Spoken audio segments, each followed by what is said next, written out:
Hey everyone, just want to share this neat AI that just made 60% in one day. I finally got it live today. Version 1 didn't work out so well. We did get liquidated. But on the first day, it just did so well. I'm just surprised at what it did. Yeah, I mean, it started out kind of shaky, just kind of like I was kind of cleaning up some stuff. But finally, when just left it and went out for a date night, it did a good job. So let's kind of look at what it did. Um, Looking at over here, this is kind of the profile. It kind of dipped a little bit down to like the low of 70%, and it just took it and just, uh, yeah, day one of just launching this. So you can kind of see this is like my 7 day, whatever. And we kind of go back over here and look at the neat here. This is me, days active, day one, 59%. I started 100 bucks, and we're now at $160. So wow. So yeah, let's monitor this, see how well it does. I'm gonna let it run overnight. It did have a drawdown of 33%, which is kind of allowable. In the training, we have seen that it has the best score of $2,269. Now this is with $1,000 given to it.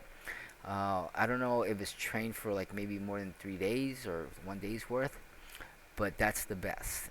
You can kind of see that there's different populations. This is running neat. Population one, it realized $16 here, and it can see close one trade. Um, Now it's cycled again. Population one closed six trades, made $22. Population two made $8, closed 95. This is a lot of churn of 96.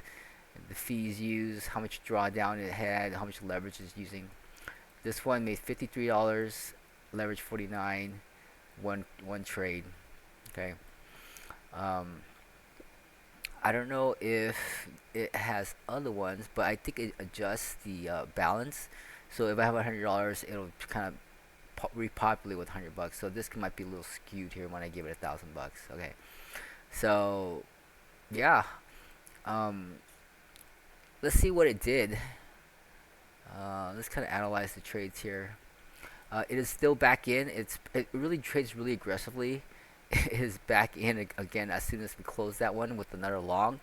It did create a conditional limit, which is kind of interesting. I don't really use conditional limits.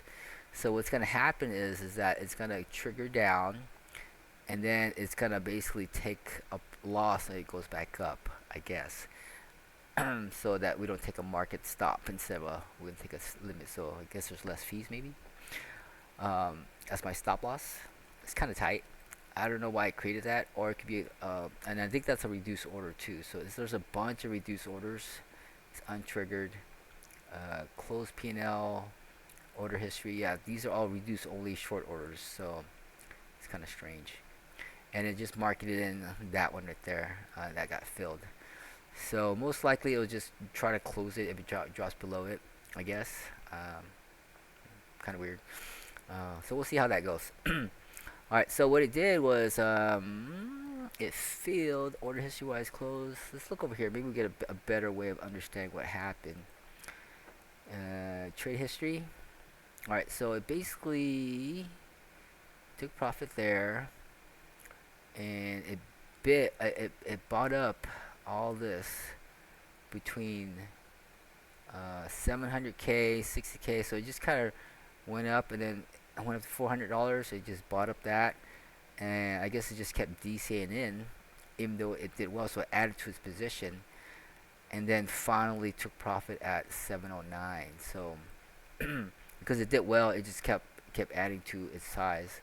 And so I guess we had a pretty big entry here at 69,907. It can decide how much it can enter, and so yeah, we let it enter.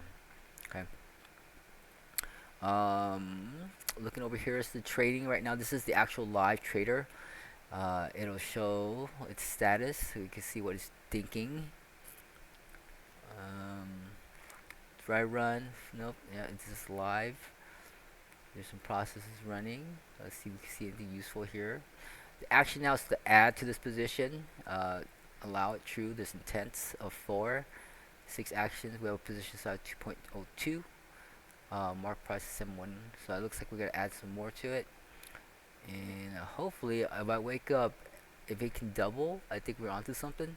If I get liquidated, then we're not onto something.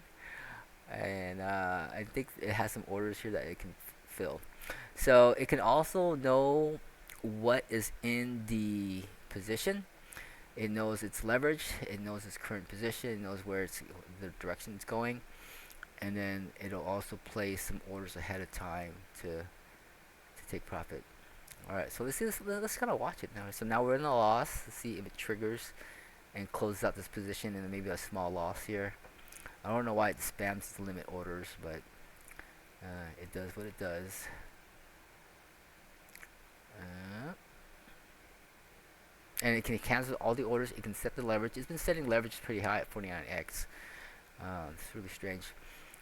But I don't know, something about 7100, and it's set all its stops there. Hopefully to get triggered, maybe. We'll kind of watch it. Yeah, so the way this works is that I initially created this neat, which is kind of like Mar.io, where it can have many populations and it just randomly tests and trains on it. And then the one that does the best, it's the champion, and we kind of use that, and then we'll mutate it and mate it with other genomes and populations to try to get it to grow and learn. Okay, and then the one that does the best will keep. Okay, and so that's kind of what it does. So in that we also have the inputs and the outputs, and we have a spine that goes through this that passes all the raw information. Normally, like, you would normalize this information, but we pass the raw data in there, and then we'll have a tensor, which is the overbuilt, and we use not just ax plus b, we use a wave equation, so it kind of models the wave equation, because I kind of see that trading is kind of like a wave.